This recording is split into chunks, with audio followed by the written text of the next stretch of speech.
पिछले वीडियो में हमने पढ़ा था मैग्निफिकेशन ऑफ लेंस। अब हम क्या पढ़ेंगे? Power of lens. तो पावर ऑफ लेंस जानने के, देखिए पावर ऑफ लेंस का फॉर्मूला मैंने लिख दिया इधर पे को, क्या है? P is equal to 1/f। और f क्या लेना है हमें? मीटर्स में लेना है। देखिए इसका बहुत इंपॉर्टेंस है, आपको 101% MCQ में कंफ्यूज करा जा सकता है। मान लीजिए आपको फोकल लेंथ दे दी 20 सेंटीमीटर में, और उसने बोला पावर ऑफ लेंस क्या है बताइए। और सब कुछ कहाँ रखा है? डायोप्टर में रखा हुआ है, क्योंकि व्हाट इज द यूनिट। देखिए अब स्टार्ट ही कर रहे हैं तो पावर ऑफ लेंस। देखिए सबसे पहले आप ऐसा करिए कि पावर ऑफ लेंस का डेफिनेशन लिखिए। तो पावर ऑफ लेंस क्या कहलाता है? The power of a thin lens is equal to the power of a thin lens is equal to the reciprocal of its focal length measured in metres.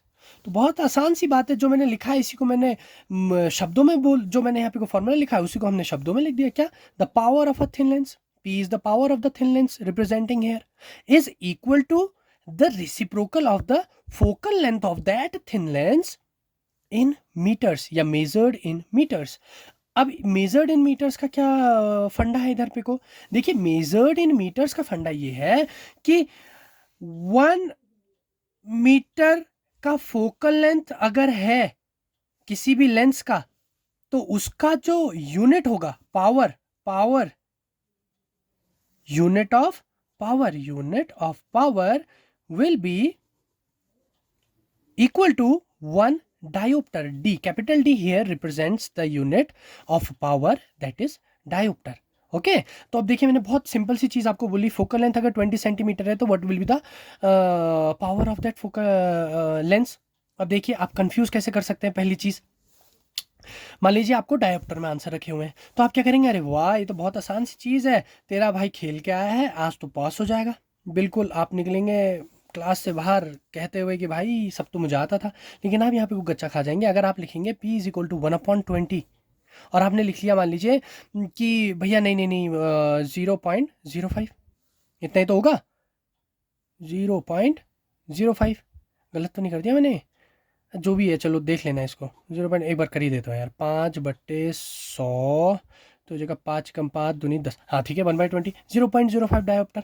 तो ये answer बेटा गलत है आपका, ये आंसर गलत हो जाएगा। Why? Because focal length should be measured in metres. तो what you will do, first you will convert this metres into, नहीं सेंटीमीटर्स इनटू मीटर। तो मीटर में कैसे कन्वर्ट करते हैं? 1 centimetre is equal to 10⁻² metres. Yes no? एक centimetre में, 1 metre में 100 सेंटीमीटर होता है। तो हम क्या करेंगे?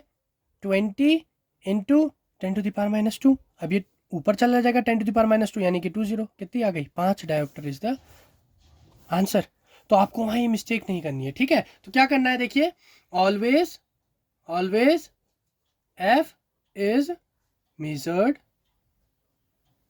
इन f is measured in metres, always remember, ठीक है? तो पावर ऑफ लेंसेज हमने पढ़ लिया। अभी ऐसे ही क्या आता है? Combination of thin lenses. तो उसको भी इसी में हम कर लेते हैं, क्योंकि बहुत बड़ी चीज नहीं है। कॉम्बिनेशन ऑफ थिन लेंसेज, अरे हाँ हाँ हाँ, इससे एक चीज मुझे और याद आई, कॉम्बिनेशन ऑफ थिन लेंसेज। इससे एक चीज़ याद आई, देखिए पिछले टॉपिक में, जब पिछले वीडियो में हमने जिक्र करा था मैग्निफिकेशन का, लेकिन इसमें मैं आपको एक चीज़ और बताना भूल गया। कितने बार आपका मैग्निफिकेशन ना पॉजिटिव आ जाता है वैल्यू, कितने बार आपके मैग्निफिकेशन की वैल्यू नेगेटिव आ जाती है। तो ऑलवेज रिमेंबर, जो पॉजिटिव मैग्निफिकेशन अगर आ रहा है, अगर आपका मैग्निफिकेशन क्या है? पॉजिटिव है, इसका मतलब क्या होगा कि आपकी जो इमेज है वो वर्चुअल और इरेक्ट है। आपकी इमेज कैसी बनेगी? वर्चुअल और इरेक्ट। और कितने बार आपका मैग्निफिकेशन अगर नेगेटिव आएगा, इसका मतलब क्या होगा? Real and inverted. तो इसका क्या होगा? Virtual image and erect. इसका क्या होगा? Real and inverted. ओके, एक छोटी सी बात आपको बतानी थी, पिछली वीडियो में हम नहीं जिक्र कर पाए इस चीज का, लेकिन अब आपको बता दिया है, ठीक है? अब आते हैं हम कॉम्बिनेशन ऑफ थिन लेंसेज। मान लीजिए आपके 2 थिन लेंसेज मैंने कॉन्वेक्सली उठा लिए हैं, कैसे भी हो सकते हैं। अगर आपको ये थिन लेंसेज दे दिया है और उसने बोला बताओ भैया अलग अलग आपको फोकल लेंथ दे दी, इसने बोला यार इसका फोकल लेंथ मान लो f1 है, इसका फोकल लेंथ मान लो f2 है, आपने बना भी दिया। ये सेंटर ऑफ कर्वेचर एक के लिए हो जाएगा, चल और इसके लिए भी हो जाएगा, अलग अलग हो जाएंगे। हम ऑब्जेक्ट लेंगे सीधे, फोकल लेंथ वगैरह नहीं ले रहे। f1 है f2 है। अब मुझे बता दीजिए भैया इसकी पावर क्या होगी in lenses, combination of lenses जिनकी फोकल लेंथ f1 और f2 है, इसका पावर क्या होगा, what will be the power of this combination of the lenses. कुछ नहीं करना आपने, डायरेक्टली लिखना है p is equal to p1 plus p2। ऐसी n नंबर्स तक होंगे तो आप क्या लिख देंगे pn। जितने आपके कंबाइन चिपकाए होंगे उतने लेंसेज की आपने पावर को क्या कर देना है, ऐड कर देना है। समझ में आ गया। अब एक चीज़ ध्यान दीजिए कि अच्छा उसने पूछ दिया what will be the focal length, कुछ नहीं करना है, टोटल फोकल लेंथ अरे आपको पता है ना p is equal to 1/f। तो जब पावर निकल गई उसी का रेसिप्रोकल कर लीजिए, फोकल लेंथ आ गई आपकी, है ना। p is equal to 1/f, power निकल गई उसका रेसिप्रोकल कर लीजिए, आपका क्या आ जाएगा 1/p, पावर आ जाएगी। और पावर किस में, अब देखिए पावर अगर डायोप्टर में है तो फोकल लेंथ किस में आएगी, मीटर्स में आ जाएगी। ये चीज़ का भी हम लोग प्रोजेक्ट कर करा है, करा नहीं करा है। अच्छा अगर आप इसका इच्छुक हैं, देखिए इतना तो आपके लिए फिलहाल काफ़ी है, लेकिन अगर आप इच्छुक हैं ये जानने के लिए कि p is equal to p1 plus p2 कैसे आ गया, अब देखिए उसका प्रूफ दे देते हैं। जैसे मान लीजिए ये ऑब्जेक्ट है, इसकी यहाँ से हमने एक तो हमने देखिए बिल्कुल सीधे प्रिंसिपल एक्सेस के अलॉन्ग भेज दी, सीधी जाएगी अनडेविएटेड, सबसे आसान काम। दूसरी मैंने कहा ठीक है मैंने यहाँ इंसिडेंट करा दी, और देखिए फिर मैं इन चीज़ों को हाईलाइट कर रहा हूँ, मैंने जब रे बनाई तो उसमें मैंने ये रे कब होगी, एक लाइन में जब तक एरो ना हो। अच्छा ठीक है, ये रिफ्लेक्ट करेगी, मैंने कहा ठीक है रिफ्लेक्ट करेगी, ये यहाँ को बेंड हो गई, लेकिन ये इमेज ने जाना तो यहाँ था आई डैश, लेकिन जाएगा थोड़ी, रास्ते में ये आ गया ना। अब ये क्या करेगा, इसको और जल्दी बेंड कर देगा, इमेज बन गई यहाँ पे को। इस चीज़ का हमने पहले भी जिक्र करा था। अब ये क्या हो जाएगा, देखो आई डैश क्या कहलाएगा आपका, ये कहलाएगा वी डैश ले लेते हैं, इसको हम ले लेते हैं वी, और इसको हम ले लेते हैं यू। अब लेंस 1 के लिए, फर्स्ट लेंस के लिए फॉर्मूला लगाते हैं, लेंस फार्मूला क्या होता है 1/f is equal to 1/v minus 1/u, this is the formula. ठीक है, we know, since we know this, okay. तो अब यहाँ पे केसेस ले लेते हैं, फर्स्ट लेंस के लिए और सेकंड लेंस के लिए। फर्स्ट लेंस के लिए क्या होगा, फोकल लेंथ हो जाएगी f1 is equal to object distance हो जाएगी v डैश, नहीं इमेज डिस्टेंस हो जाएगी v डैश, ऑब्जेक्ट डिस्टेंस हो जाएगी u।